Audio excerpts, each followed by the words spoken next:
sa semis, Team Cas. Okay.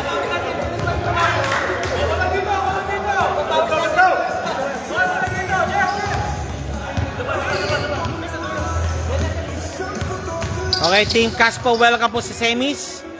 And of course, yung kanilang mga pambirada po, na si Mr. Romy. Of course, yung number 15 din, nandiyan din. Okay, sino ba POG? Okay, si Sancho, Matay Sandro, ang pamatay sunog.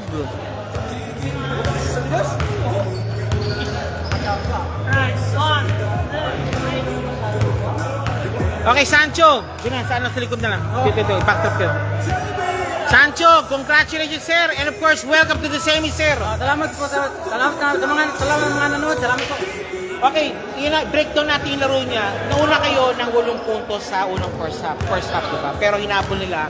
Parang nagkaroon pa kayo, parang nagkaroon ng concern kayo. Parang naging composure na talaga. Yun lang talaga yung una pa lang, pag-usapan namin first quarter pa na namin, tatakbuhan na namin. Running guard. Kasi lugi kami sa ilalim eh. Kaya, ayun, nagkataon naman na medyo gumana yung mga liyap namin, mga dance shirt, saka yun, nakamomentum kami. Yung direction si Mr. Romy, tsaka si number 15.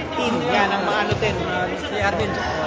Saka yung mga na-deny namin yung mga ano nila, yung sa ilalim, saka yung sa tres. Kunti lang yung pumapala sa tres. Kaya, Kasi ito, ngayon, alam natin sino mga kalaban ninyo, in-flight yata eh. Ano ang masasabi dyan? Talagang ano, medyo kaya paghahandaan kayo niyan.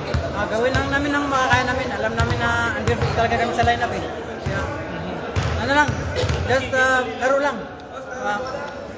Sige sir, okay, 1 minute. Balita, sige. Shout out po sa mga nanonood ng basketball ng Kasabi UR League 2 at sa mga tropa dyan. Salamat po sa panalo. Okay, ito po, congratulations, good luck po sa, of course, Team Cas sa ating semifinals po. Thank you very much.